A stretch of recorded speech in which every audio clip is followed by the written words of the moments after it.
안녕하세요. 저는 올해 30대 여자입니다. 지금 돌아와서 생각해보면 제 인생은 정말 남들보다 다사다난했던 것 같아요. 다들 제 인생 이야기를 들으면 입이 떡 벌어지셔서 영화 같은 삶을 살았다고 말합니다. 제가 봐도 정말 대단한 인생사였던 것 같고요. 다들 책으로 내라고 하는데 차마 그렇게는 못할 것 같아 이렇게 사연을 보내봅니다. 저는 태어났을 때부터 남들과 조금 달랐어요. 왜냐하면 저는 교도소에서 태어났거든요. 어머니께서 저를 임신하셨을 때 사기죄로 교도소에 수감되셨다고 합니다. 그리고 저를 낳고 3개월 동안 돌봐주시다가 저는 교도소 밖으로 나가 할머니와 아버지 손에서 자랐대요. 교도소에서 살았을 때는 기억에 나지 않지만 그래도 자라나고 들어보니 꽤 독특한 경험이었던 것 같습니다. 제가 성인이 되었을 때까지는 제가 이렇게 나고 자란진 몰랐어요. 정신 차리고 보니 저희 집에는 할머니와 아버지뿐이었거든요. 그런데 다른 집에는 저희 집엔 없는 어머니란 존재가 있었습니다. 할머니와 아버지에게 어머니에 대한 존재를 물으면 항상 묵묵부답이셨고 결국은 제가 먼 훗날 알게 되었죠. 사실은 저와 아버지가 별로 친하지 않아요. 왜냐하면 아버지가 생활비를 버셔야 하기 때문에 항상 새벽 일찍 출근하셔서 밤늦게 퇴근하셨습니다. 그래서 집안에는 항상 저와 할머니 둘뿐이었죠. 할머니와는 많은 이야기도 나누고 친하게 지냈습니다. 하지만 아버지와는 한 달에 한두 번 꼭 해야 할 말만 하는 사이였고 필요 없는 말은 전혀 하지 않았죠. 제가 초등학교 저학년 시절에는 어머니에 대한 정보가 아무것도 없었습니다. 어머니의 얼굴이 머릿속에 기억에 나지도 않았고 사진도 없었죠. 그리고 할머니와 아버지에게 아무리 물어도 대답해주지 않으시니까 환장할 노릇이었습니다.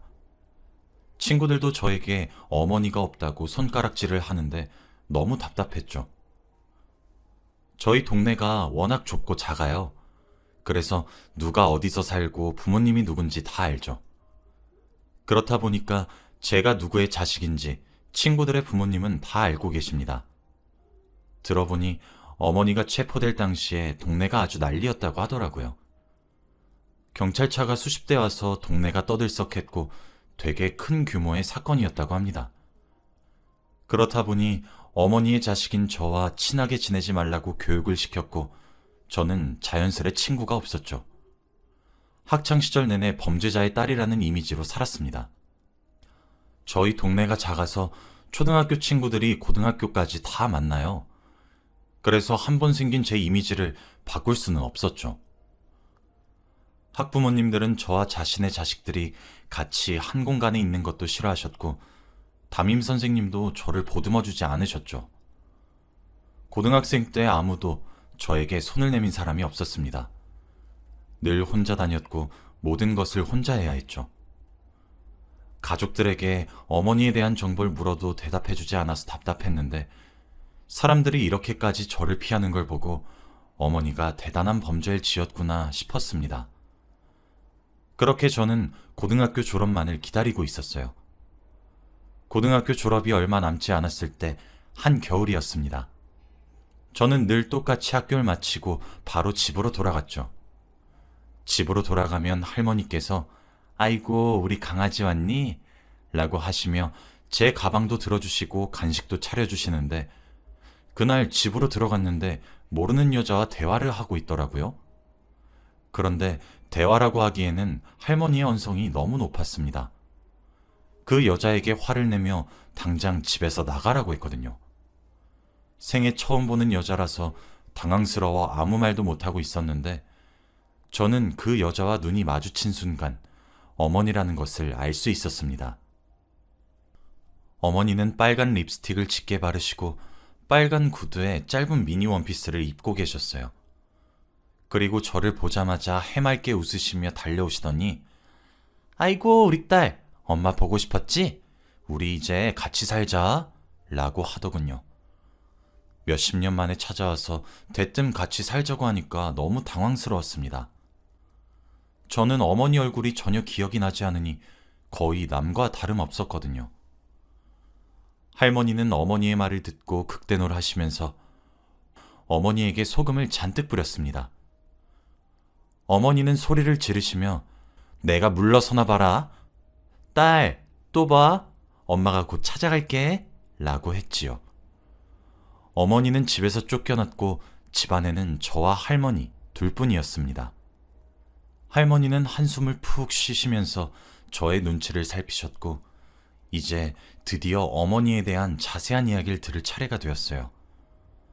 저와 할머니는 식탁에 앉아 진솔한 이야기를 나누었습니다. 할머니는 말을 하는 걸 주저하셨지만 어떻게든 제가 어머니에게 가지 않으려면 이 말을 꼭 해야 한다고 하더라고요. 어머니가 저를 임신하셨을 때 사기죄로 신고한 사람이 바로 아버지라고 합니다. 어머니와 가장 가까이 지냈고 증거를 모아서 경찰에 제출했다고 해요. 체포됐을 당시도 아버지가 경찰서에 전화했다고 합니다. 그래서 교도소 내내 어머니가 아버지에게 복수를 하려고 이를 갈고 있대요. 어떻게 복수할지 생각하다가 제가 생각이 났다고 합니다. 그래서 양육권을 빌미로 저를 데려간다고 했다고 하더군요. 제가 어머니와 살면 아버지에게 양육비를 받으니까 그걸로 자기 쓰고 싶은데 쓰려고 한다면서 말이죠. 사실 어머니가 얼마나 악질인지는 대충 눈치를 채고 있었으나 자식을 이용해서까지 돈벌이를 할 생각을 하시는 분인 줄은 꿈에도 몰랐어요. 그리고 무엇보다 아버지가 제일 힘들었을 거라고 하더라고요. 사랑해서 만난 아내가 알고 보니 사기 전과 오범이니까 얼마나 놀라셨을까요? 그리고 할머니가 말하시길 아버지가 어머니를 끔찍이 아꼈대요. 손에 물도 닿지 말라고 하실 정도로 지극정성이었다고 합니다. 아버지의 하루는 어머니의 기준에서 돌아갈 정도였죠. 그런데 이렇게 배신을 당하고 아버지가 한순간에 말이 없어지고 소심해졌다고 하더라고요. 거기다가 제가 하필 어머니랑 너무 똑같이 닮아서 아버지가 제 눈을 잘 못 마주친다고 합니다. 지금까지 아버지가 제 눈을 피하고 대화를 많이 하지 않는 게 저를 좋아하지 않아서 그런 줄 알았습니다. 그런데 한때 너무 사랑했던 자신의 아내와 제가 너무 판박이라 그랬던 거라고 하더라고요. 할머니의 말을 듣고 나니까 생각 정리가 되었고 아버지를 다시 보게 되었습니다. 할머니는 말이 다 끝나시고 제 손을 잡으시면서 아가, 아무리 엄마가 그리워도 절대 그 여자 옆에 가면 안 된다 라고 하셨죠. 저도 어머니와 같이 살 생각은 전혀 없었고 애초부터 어머니가 없었던 사람이라 어머니가 필요하지도 않았습니다. 할머니와 아버지만 있어도 충분했죠. 저는 그날 어머니에 관한 이야기를 듣고 조금 더 성장한 기분이었어요. 어머니가 저를 개인적으로 찾아와도 말대꾸도 안 할 자신감이 생겼죠. 저는 그 일이 있고 얼마 지나지 않아 고등학교를 졸업했습니다. 그런데 고등학교를 졸업하기 전에 어머니가 저를 수없이 찾아왔어요. 확실히 미성년자 때 자신의 자식으로 해야 양육비를 받을 수 있으니까 계속해서 자신과 살자고 설득하더군요. 저는 어머니를 매번 피해 다녔고 만나지도 않았습니다. 결국 저는 고등학교 졸업을 했고 그 뒤로 어머니는 저를 찾아오지 않으시더라고요. 자신의 목표를 달성할 수 없으니 그런 것 같았습니다. 고등학교 졸업과 동시에 찾아오지 않는 어머니를 보니 속이 훤히 보이더군요. 단지 돈 때문에 저를 찾아왔다는 것을 말이죠. 저는 고등학교를 졸업하고 조금이나마 집안의 보탬이 되기 위해서 공장에 바로 취직을 했습니다. 대학교를 갈 비용도 없었고 놀러 다닐 친구 한 명도 없었기에 취직을 해야 했죠. 공장에는 다 아주머니 아저씨들 뿐이었고 제 또래 사람은 아무도 없었습니다. 그곳에서 아무랑도 못 친해졌고 전 여전히 혼자였죠. 밥도 혼자 먹고 이야기 하나 나눌 사람 없이 그렇게 한 달을 보냈습니다. 회사 구내식당에서 평소처럼 혼자 밥을 먹고 있는데 누군가 제 앞에 앉더라고요. 자리가 없어서 앉은 건가 싶어서 별 생각 없이 밥을 먹고 있는데 갑자기 저에게 안녕? 이라며 인사를 하는 겁니다. 처음 들어보는 제 또래의 목소리라 놀라서 얼굴을 보니 제 나이와 비슷해 보이더라고요. 저도 인사를 하고 같이 이야기를 나누면서 밥을 먹었는데 알고 보니 저와 같이 입사한 친구였습니다. 공장에서 저와 이 친구가 제일 나이가 어리대요. 들어보니 둘 다 동갑이었습니다. 그 친구의 이름은 선영이었는데 선영인 저와 다르게 되게 활발하고 긍정적인 성격이에요. 그래서 말을 같이 하면 저도 기분이 좋아지게 해주는 힘이 있더군요. 그곳에서 제 또래는 선영이뿐이니까 선영이와 거의 매일 같이 붙어 있었습니다. 일부러 제가 일하는 부서로 옮기기도 했고 항상 출퇴근도 같이 하고 밥도 늘 같이 먹었습니다. 생애 처음으로 친구가 생겨서 기분이 너무 좋더라고요. 제가 점점 밝아지고 성격이 유해지니까 가족들도 기뻐하셨습니다. 그런데 제가 선영이와 더 잘 맞는 이유가 있었어요. 늘 웃고 다녀서 몰랐는데 선영이도 저와 비슷한 아픔이 있는 친구였습니다. 한 부모 가정에서 자랐고 지금은 아버지와 둘이서 살고 있대요. 그런데 아버지가 술만 드시면 선영이를 폭행한다고 하십니다. 처음에는 몰랐는데 어느 날 갑자기 선영이 얼굴에 밴드가 덕지덕지 붙어 있더라고요. 저는 너무 놀라서 무슨 일이냐고 물었고 선영이는 그제서야 자신의 아픔을 저에게 털어놓았습니다. 저는 제 인생이 제일 힘들고 고단한 줄 알았는데 그게 아니더라고요. 선영이도 저만큼 많이 힘든 삶을 살고 있었습니다. 가끔씩 출근할 때 얼굴이 상해서 오는 선영이를 보니까 너무 마음이 아팠고 어떻게든 도와주고 싶더라고요. 혼자 있는 저에게 다가와서 손을 내밀어준 사람도 선영이니까 이번에는 제가 선영이에게 도움을 주고 싶었습니다. 저는 선영이에게 저희 집으로 오라고 했어요. 갈 곳이 없어서 집에서 그렇게 당하고 있는 게 안쓰럽기도 했고 저희 집으로 와서 피신하게 해주고 싶었습니다. 선영이는 밤늦게 저희 집으로 가면 민폐여서 안 그래도 된다고 거절했지만 제가 고집을 피웠어요. 저희 집과 선영이 집이 멀지 않아서 10분이면 도착하거든요. 그렇게 선영이는 저희 집으로 도망쳤습니다.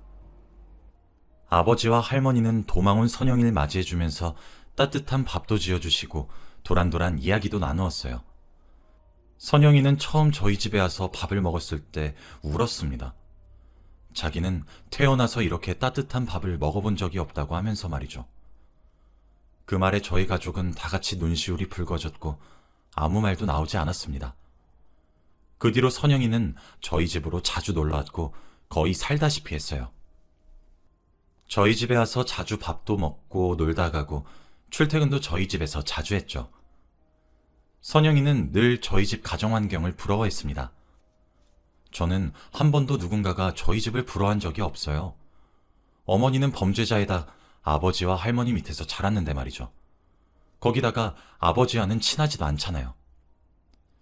선영이는 매일같이 이 집에 입양 오고 싶다고 농담 반 진심 반으로 말했고 저희도 그럴 때마다 오라고 장난으로 말했죠. 선영이가 저희 집에 오고 나서 밝은 기운이 더 살아나다 보니 저희 가족들이 자주 뭉쳐있는 시간이 많아졌습니다. 가끔씩 아버지가 월급날 퇴근하고 오실 때 옛날 통닭을 사오시면 넷이서 나눠 먹는 게 얼마나 행복한지 몰라요. 선영이 덕분에 예전에 서먹서먹했던 아버지와 많이 친해졌습니다. 전화도 하고 서로 오늘 있었던 일도 서스럼 없이 이야기하는 다른 집 부녀관계가 되었죠. 선영이 덕분에 저희 가족이 조금 더 화목해진 것 같아서 제가 선영이에게 많이 고마워하고 있었습니다. 그렇게 몇 년 동안 지냈던 것 같아요. 거의 가족이나 다름이 없는 사이였죠. 아버지도 선영이를 친딸처럼 여겨주셨어요. 저희가 이제 나이가 20대 중반이 되니까 주위에서 선짜리 주선을 많이 해주세요. 같은 공장에서 일하는 아주머니께서 저희에게 남자 소개를 정말 많이 시켜주십니다. 저는 남자를 만나는 거에 관심이 없었고 아직은 자연스럽게 만나는 게 좋아서 선짜리 주선을 거부했지만 선영이는 아주머니들이 만나보라고 하는 남자들을 다 만나고 다녔습니다. 여러 번 선짜리에 나가더니 몇 달 전에 한 남자와 연애를 한다고 하더라고요. 선영이는 연애를 하고 나서 저희 집에 오는 횟수가 확실히 줄었고 조금 더 행복해 보이긴 했습니다. 저희 가족은 연애 이후 잘 찾아오지도 않고 연락 한번 제대로 하지 않는 선영이에게 서운하긴 했지만 그래도 선영이가 행복할 것을 생각하니 괜찮았어요. 그리고 선영이와 같이 출퇴근도 못하고 선영이가 남자친구랑 점심밥을 먹어서 저와 같이 있는 시간이 줄어들었습니다. 왠지 모르게 선영이를 남자친구에게 빼앗긴 기분이랄까요? 그래도 저는 선영이 친구니까 제가 이해할 수 있었습니다. 그 남자와 연애를 하고 몇 달 정도 지났는데 갑자기 선영이가 저에게 먼저 연락을 하더라고요. 연애를 하고 단 한 번도 저에게 연락을 한 적이 없었는데 갑작스레 연락이 와서 너무 놀랐습니다. 기분 좋은 마음으로 전화를 받았는데 선영이의 목소리가 이상했어요. 약간 우는 듯한 말투로 집 앞에서 잠깐 만나자고 하더라고요. 혹시나 무슨 일이 있나 싶어서 당장 뛰쳐나갔고 선영이는 술을 한잔한 것 같았죠. 술에 취한 목소리로 저를 보자마자 충격적인 말을 했습니다. 내가 부탁 하나만 해도 돼? 넌 내 친구니까 나 이해해줄 수 있지? 이 말을 하면서 눈에 눈물이 맺힌 채로 말을 하는데 너무 당황스럽더라고요. 저는 우선 무슨 부탁인지 들어보자고 했습니다. 그런데 선영이가 저에게 한 부탁은 정말 상상 이상이었어요. 나 곧 남자친구랑 상견례 하는데 너희 아버지, 우리 아버지인 척 할 수 있을까? 선영이는 자신의 아버지는 도저히 상견례에 못 데려가겠다고 했고 제 아버지를 자신의 아버지인 척 하겠다고 하더라고요. 저는 그러면 안 된다고 딱 잘라서 말했지만 선영이는 너무 확고했습니다. 너희 아버지도 안 데려가면 나 혼자 가야 하는데 너 내가 아빠 없는 아이로 보이게 하고 싶어? 나 부모님 없다고 하면 그 남자 집에서 나 반대할 거란 말이야. 그 사람 돈도 많고 직업도 좋아서 내가 얼마나 힘들게 결혼 약속한 건데 너 내 친구면서 그런 것도 못 해줘? 선영이는 약간 정신이 반쯤 나간 듯 보였고 제가 알고 있던 모습과 정반대였습니다.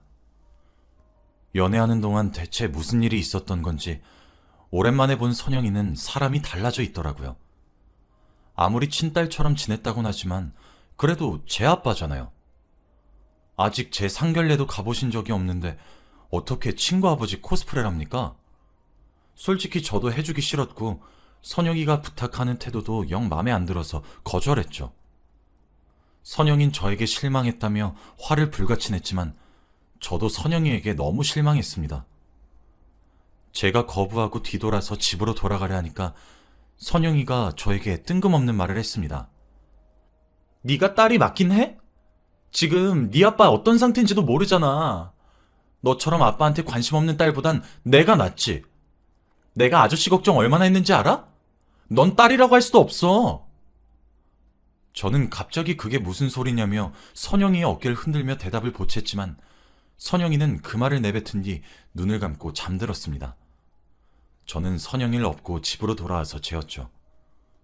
저는 아버지만 조용히 불렀습니다. 그리고 선영이에게 들었던 내용에 대해 설명을 해달라고 부탁했죠.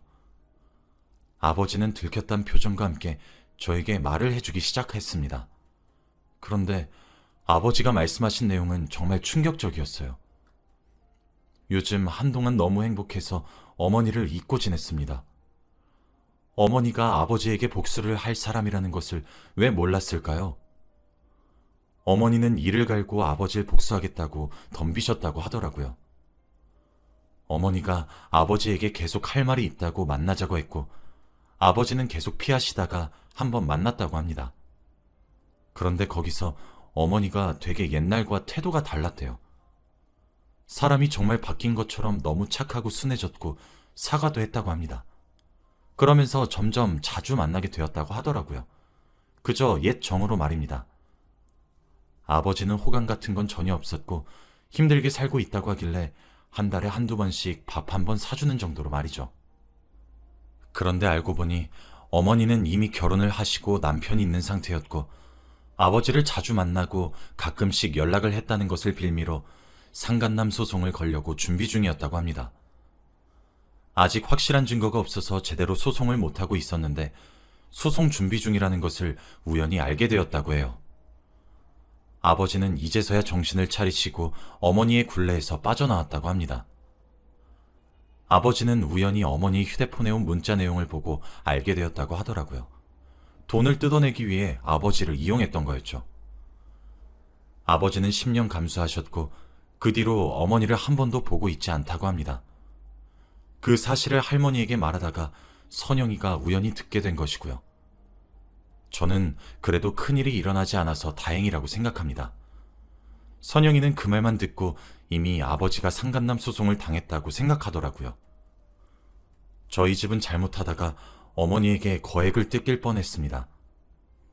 아버지는 그 일이 있고 나서 정말 사람 고쳤으면 안 되겠다는 것을 알게 되었다고 하네요.